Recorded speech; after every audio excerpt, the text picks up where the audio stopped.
Soy Eva López, soy la directora creativa de 5 Rooms, que es la empresa que organiza este evento. Y quería empezar haciéndoos una pregunta, porque bueno, me gusta que las cosas sean interactivas y luego aparte porque bueno, ya sabéis que los creativos somos bastante cotillas. ¿A alguien le ha llamado la atención algo de mi atuendo? Supongo que sí, o por lo menos espero que haya sido el gorro. Bueno, esto simplemente es para demostraros una de las bases fundamentales de la neurocomunicación. ¿Cuál es esa base?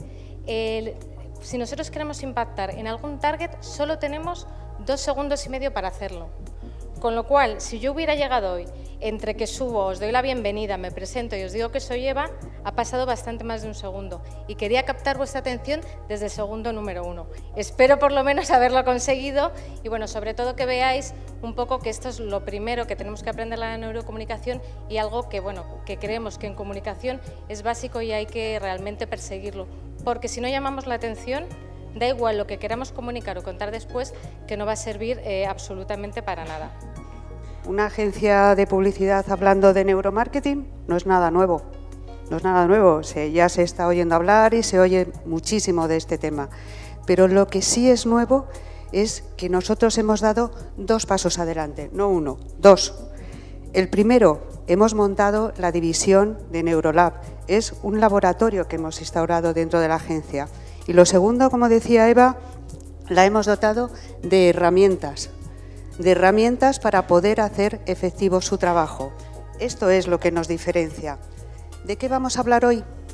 Del cerebro. Para nosotros, conocer es la palabra clave. Es decir, nosotros queremos conocer el ADN del consumidor. ¿Por qué conocer al consumidor? Bueno, es sencillo, para ganar dinero. Pero, ¿cómo podemos ganar dinero conociendo al consumidor? Fundamentalmente a través de 2 cosas. La primera, atrayendo al consumidor y la segunda, reteniendo a ese consumidor que hemos atraído. Y en 5 Rooms nos hemos dado cuenta de esto. Y hemos creado una división basada en la neurociencia del consumidor. ¿Y qué es la neurociencia del consumidor? Pues es la ciencia que estudia los procesos mentales del consumidor y que determinan las preferencias de cada uno de ellos por los productos y que le llevan al final a una decisión de compra. Pero, ¿cómo lo estudiamos nosotros?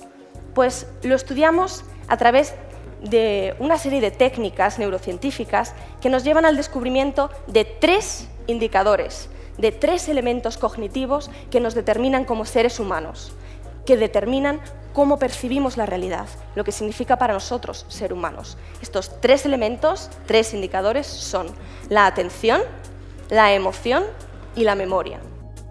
La atención es un proceso cognitivo superior de filtro.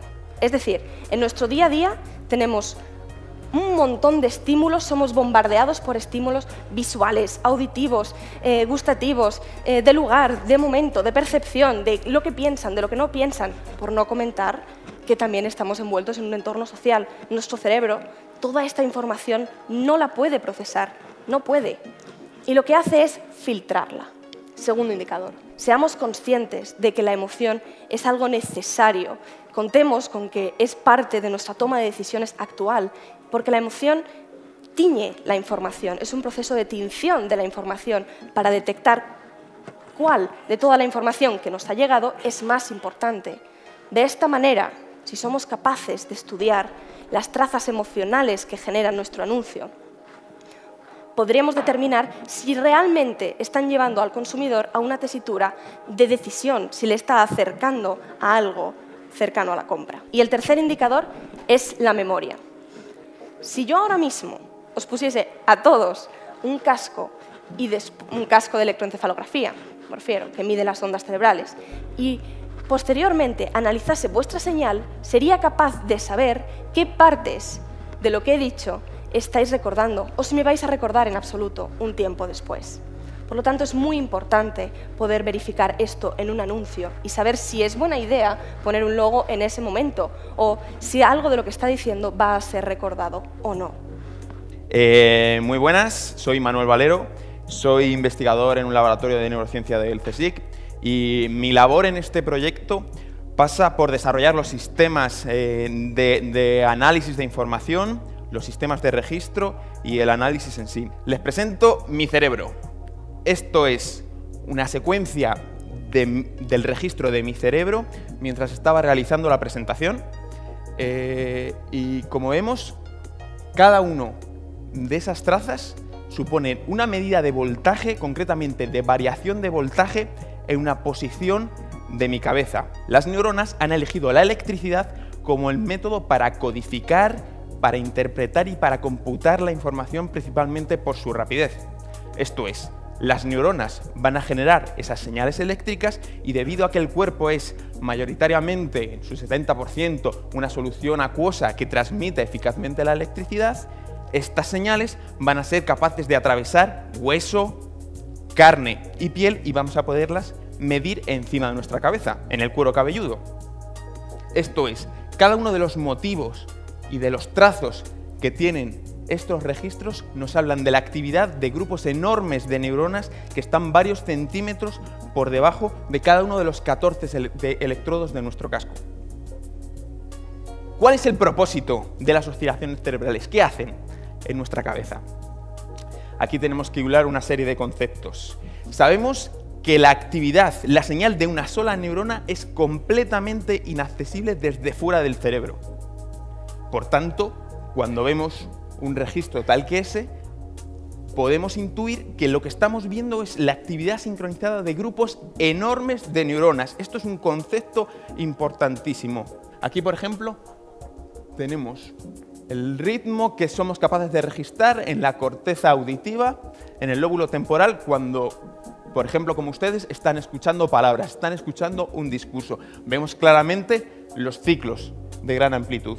Con las técnicas de análisis espectrales de hoy en día, sabemos que este registro realmente está compuesto por dos frecuencias, por dos ritmos. En la parte superior tenemos un ritmo de mayor amplitud, más lento, que es el ritmo teta. Y en la parte inferior, en amarillo oscuro, el ritmo gamma.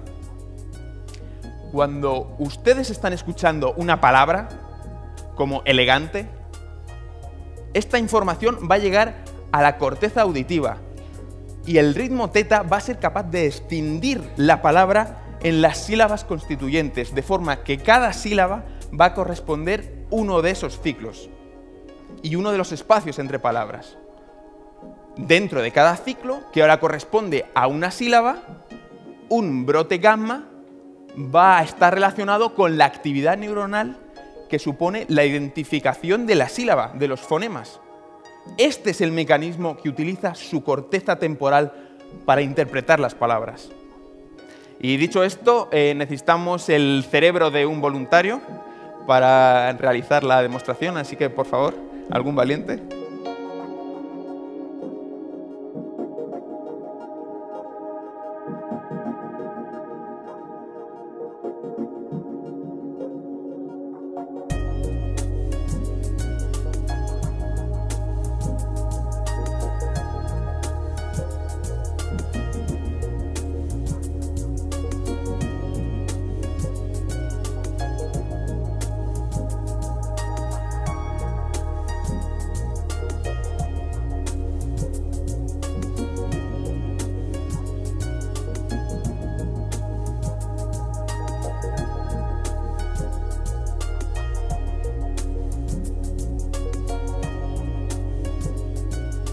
Empezamos a ver los datos. El primer indicador que les habló Isabel fue la atención. Este es el diseño experimental de nuestros experimentos pilotos. Vemos en la parte superior de la gráfica, este es el perfil del experimento en sombreado, Ath1, Ath2, Ath3, son los 3 anuncios que se testaron, antes y después está el documental, y lo que vemos arriba es la potencia de alfa en varias de la banda alfa en varios electrodos, en varias regiones del cerebro. Habíamos dicho que teta y gamma eran una medida del ruido, del funcionamiento, del procesamiento auditivo. Pues bien, la inversa concretamente de la potencia de alfa en diferentes regiones nos da una medida de la atención que está desarrollando el cerebro. Lo que tenemos a la izquierda es un dibujo de todo el mapa cerebral. en su potencia de alfa a lo largo de los diferentes puntos. Ven ahí, o 1 o 2 son los diferentes clips de control, o de ojos abiertos, ojos cerrados. A1 es el primer anuncio, A2, A3, etc. Lo que tenemos en las barras es una medida de los micromovimientos que realiza la cabeza, completamente relacionados con la atención, con el foco. El ruido eléctrico de la emoción en el cerebro es algo más complejo. Ahí veis el nombre de asimetría. Concretamente es la simetría entre varias bandas y entre varias regiones cerebrales. Lo que nos importa es que en base a estos métodos que están testados, que son conocidos por la comunidad científica, podemos del mismo modo construir un algoritmo que nos diga el perfil emocional promedio que desarrolló cada anuncio. Una medida real de la memoria es retrospectiva, implica esperar un mes y preguntarle a la persona, oye, ¿te acuerdas de la información concreta que quiero que recuerdes? Obviamente esto no se puede saber. En nuestras pruebas neurofisiológicas vamos a computar ciertas medidas de memoria a corto plazo, que no es la que es interesante para nosotros. Nosotros requerimos memoria a largo plazo, que es un proceso diferente. No obstante, el proceso de consolidación de la memoria sí tiene un ruido eléctrico que somos capaces de percibir. Vamos a tener de cada instante las 3 medidas y por tanto podemos identificar por cada sujeto y por cada anuncio y por cada instante de cada anuncio el juego, la danza que hay entre los 3 indicadores. Eso es lo que tenemos en los 2 gráficos superiores. Cómo evoluciona atención, memoria y emoción, que evidentemente están relacionados, no siempre de una forma lineal. Y lo que tenemos abajo es el trazo característico del anuncio. Es la evolución de cada instante del anuncio en un eje tridimensional definido por los 3 indicadores, por la memoria, la emoción y la atención. Y muchas gracias por escucharme y aquí cerramos.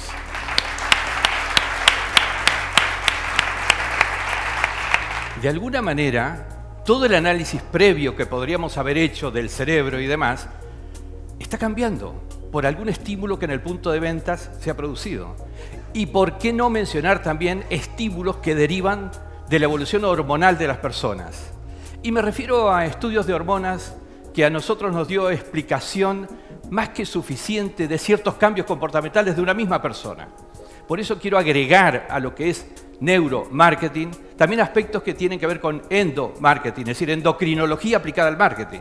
Y si uno observa el cerebro de la mujer, se da cuenta que tiene características diferenciales importantes, pero mucho mejores, además, a la hora de toma de decisiones. Si tenemos predominancia del hemisferio izquierdo, y esto es una herencia genética, vamos a tener una característica decisional vinculada más con lo racional, vinculada más con lo analítico, con lo lógico, mientras que si tenemos predominancia del hemisferio derecho, vamos a tener una globalidad en la captación, más elementos intangibles, más emocionales.